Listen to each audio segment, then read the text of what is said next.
poesía periodística. Con Horacio Verbitsky, Manuela Iriani y Marcelo Figueras. Domingos de 9 a 11.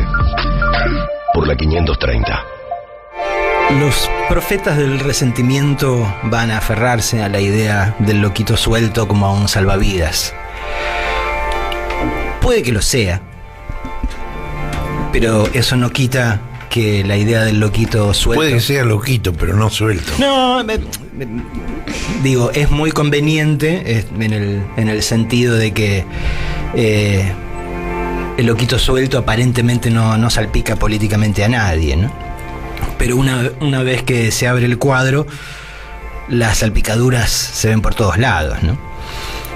Que este tipo haya aparecido recurrentemente orbitando móviles televisivos en los que expresaba su desprecio por la ayuda social, en los que, a pesar de ser un poligrillo, se reivindicaba como emprendedor, revela que por lo menos formaba parte... Poligrillo, qué bella palabra. Por lo menos formaba parte de la grey de cocos chamuscados por los medios del poder y sus comunicadores, ¿no? Puede que la pistola la haya cargado él en persona, pero quienes moldearon a ese sorete para convertirlo en un arma con forma humana fueron otros, sistemáticamente, mediante el vertido cotidiano de veneno, gota a gota, durante las 24 horas de los 7 días de cada semana. Venían tirando de la piola desde hacía demasiado tiempo, testeando los límites, la resistencia del material, preguntándose: ¿y si hago esto, sigue siendo una democracia? Si mato a un negrito por la espalda y no pasa nada, ¿sigue siendo una democracia? Si endeudo el país hasta la verija y convierto al FMI en cogobernante de facto, pero no pasa nada, ¿sigue siendo una democracia? Si los poderosos crean su propia ley y la Corte Suprema funge de guardia pretoriana y no pasa nada, ¿sigue siendo una democracia? Si al denigrarlos permanentemente le bajo el precio a la vida de los peronistas hasta que cueste lo mismo que cuesta la vida del negrito, o sea, monedas, y no pasa nada, ¿sigue siendo una democracia? El material es resistente, pero como la materia toda, por definición, cuando alcanza su punto de quiebre termina por ceder o se deforma, de modo de tornarse irreconocible. El producto final es, entonces, cualquier cosa menos su identidad original. Por eso mismo lo que estamos viviendo desde el año 16 no es exactamente una democracia. Porque la voluntad que viene primando día tras día no es la de las mayorías, sino la de los mega ricos y los intereses geopolíticos de otras potencias. En términos de la aspiración democrática que devino contrato social en el 83, el intento de asesinato de Cristina es tan grave como las sazonadas militares de fines de los 80. Califica como uno de los hechos más tenebrosos de una historia nacional que ya es munificente en el rubro. Tanto jodieron con la palabra magnicidio, tanto se enamoraron de ella, que la arrastraron al reino de lo real. Está claro que se trata de gente que ignora que, como decía Ursula Le Guin, las palabras tienen poder, son eventos, hacen cosas, cambian cosas, transforman tanto a quien las dice como a quien las oye, como alimentan la energía. Los estudiantes de comunicación son performativas. Exactamente. Se trata de gente cuyo entendimiento está nublado por el odio, porque de otro modo tendrían en claro que a nadie le conviene más que a ellos que Cristina permanezca intacta. Si el cuerpo de Evita, consumida por el cáncer, adquirió el poder totémico que tuvo y corroyó la construcción política de sus adversarios y licuó por dentro a los profanadores de su tumba, ¿se imaginan el poder que adquiriría el cuerpo de una Cristina asesinada?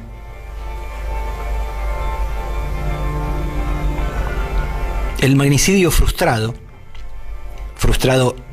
esta vez, hay que decirlo, marca un punto de no retorno. Porque de haberse impuesto, el Estado de Derecho se habría desintegrado, implosionado como un castillo de naipes. Desnutrida como está, la democracia actual no hubiese metabolizado ese nivel de violencia. Ahora resta ver cómo metabolizamos lo que sí ocurrió. En algún punto, la resultante del intento, el tiro del final que no llegó a salir, es secundaria. Porque tenemos que asumir que un sector de la sociedad, un corte transversal que va desde lo más alto y enrarecido hasta el nivel rastrero del killer amateur, ya decidió que Cristina debe morir.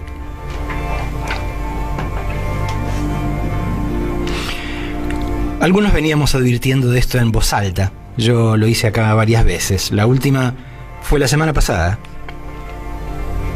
Episodios como el reciente de los 2 productores de TN que ingresaron al Congreso con un arma de utilería parecerán menores, pero producen el tipo de ruido ensordecedor que caracteriza a las alarmas, dije hace 7 días.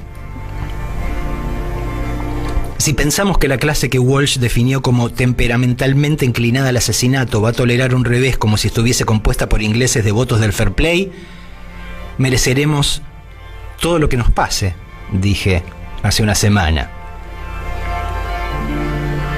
El 31 de julio, hace un mes y monedas, no más, dije también en el cohete: hay que estar atentos y no bajar la guardia para impedir que el desenlace vuelva a ser trágico como en los años 50. Ya trataron de entrarle a Cristina más veces que el coyote al correcaminos. Sería gracioso si no fuese patético, si no fuese angustiante. Y está claro que seguirán intentándolo.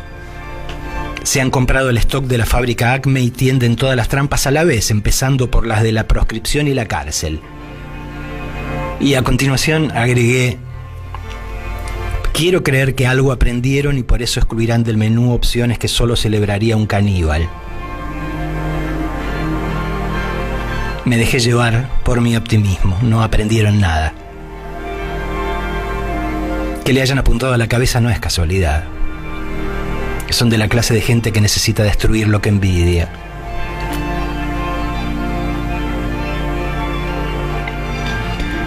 No hay forma de exagerar la magnitud de lo que ocurrió el jueves por la noche en Juncal y Uruguay.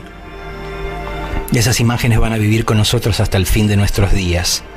Son y serán lo más parecido que se haya creado acá a la televisación de los aviones clavándose en las Twin Towers. Nunca me voy a olvidar del grito que pegó una amiga cuando vimos por primera vez la escena en que se distinguía el arma. Ya estábamos al tanto de la noticia, ya sabíamos que Cristina se había salvado. Pero aún así, la imagen impactó sobre cuerpo y alma como una violación. De repente estábamos metidos en un episodio argento de Black Mirror, contemplando una lengua obscena de metal que entraba en cuadro para perpetrar lo que Patricia Bullrich jura que fue un acto de violencia individual.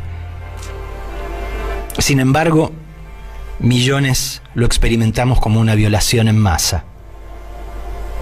Por eso, entre las infinitas sensaciones que nos bailan adentro en estas horas, una insalvable es la de que nos sentimos sucios, profanados. Porque la conciencia de un pueblo es una membrana elástica y el golpe del jueves puso a prueba sus límites. Esa membrana sigue dilatándose porque el efecto del golpe acaba de impactar. Si llegará a un tope y se va a reconstituir o si va a terminar por desgarrarse, es algo que está por verse. Y yo sé que todavía es demasiado temprano para entender nada a fondo, profundamente. Como decía recién, las emociones son muchas y muy contradictorias, ¿no? Digo, uno va rebotando todo el tiempo entre la furia, la convicción y las lágrimas. Pero hay 3 ideas al menos con las que me quedo, porque me parece que son de una solidez que puede que sobreviva a la liquidez de estas horas. La primera, que ya es evidentísima, es que la oposición, sus comunicadores y los fanáticos que los siguen donde vayan no se van a hacer cargo de nada. Van a pretender que no fue para tanto, la gente, que no hay fake news, que no se compre, dice no creer en una imagen transmitida en directo, prácticamente en primer plano, ¿no? Se ve que no es suficientemente convincente para ellos, a diferencia de tanta otra mierda que se tragan sin paladear siquiera. Lo que pasó, insisto, no hay forma de exagerar lo tremendo que fue, más allá de lo tremendo que pudo haber sido, ¿no? Es como si hubiesen intentado asesinar a Perón cuando Cámpora era presidente, o como si hubiesen intentado asesinar a Simón Bolívar, o a Roosevelt el Bueno, o a Winston Churchill, o a Fidel Castro, o a cualquiera de esos enormes dirigentes políticos que, nos gusten o no, supieron ganarse el respeto y el amor de sus pueblos, ¿no? Lo segundo que creo entender es que, estando claro ya que los que están en la vereda de enfrente, los que se ponen solos en la vereda de enfrente, no van a ayudar en nada, tenemos que transformar este peso de la movilización de las calles, este peso del pueblo argentino tomando la vida pública por las astas. Hay que transformar ese peso que vimos el viernes en poder real, en caudal político. Hacerles entender a los que se ponen solos en la vereda de enfrente que el pueblo amoroso que salió a las calles podría ser un tipo muy distinto de pueblo, pero que aún así elegimos hoy, oferta por tiempo limitado, ser un pueblo encolumnado detrás de una movida política que no se negocia. Hay que crear un nuevo pacto político que asfalte el camino de las próximas décadas de la historia argentina. Porque el acuerdo, al menos tácito, que se firmó en el 83, está hecho moco, no sirve más, se rompió. Y ahora hay que armar uno nuevo. La situación en la que estamos, entre otras cosas, es consecuencia del hecho de que al clausurarse la vía del partido militar, entendieron que no les quedaba otra que jugar el juego democrático, pero se han metido a jugar el juego democrático, a formar parte de la partidocracia, cuando tienen un compromiso con este sistema que es tenue, por no decir inexistente, ¿no? Si esta corte que tenemos encontrase un subterfugio legal para poner a Montoto en la Rosada, lo haría sin perder un minuto de sueño, porque para ellos la democracia no es una vocación, es una estrategia de marketing, es una conveniencia momentánea. Por eso creo que hay que convocar a todas las fuerzas políticas que quieran participar de las elecciones a firmar una profesión de fe expresa en la democracia. Ese sistema que, entre otros principios encomiables, abomina de todas las violencias. Este es el momento en el cual todos los partidos deberían decir, parafraseando un conductor de televisión, ¿de qué lado estás? Si de la democracia o del poder desnudo.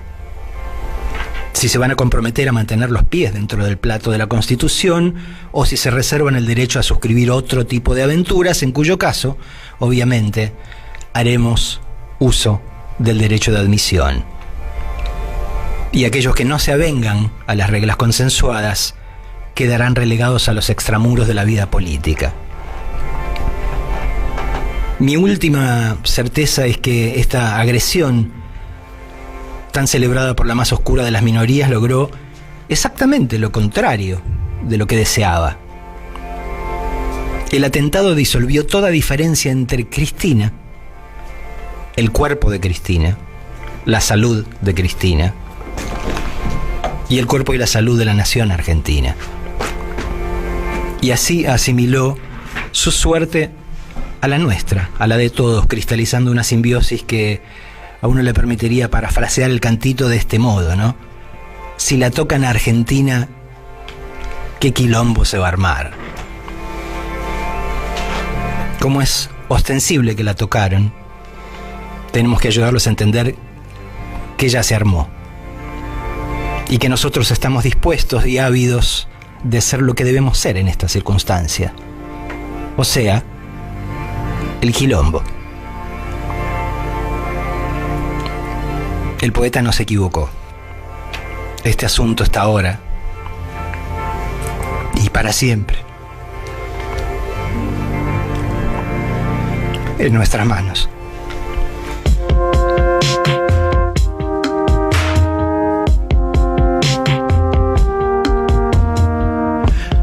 time for breezy, no time for arguments, no time for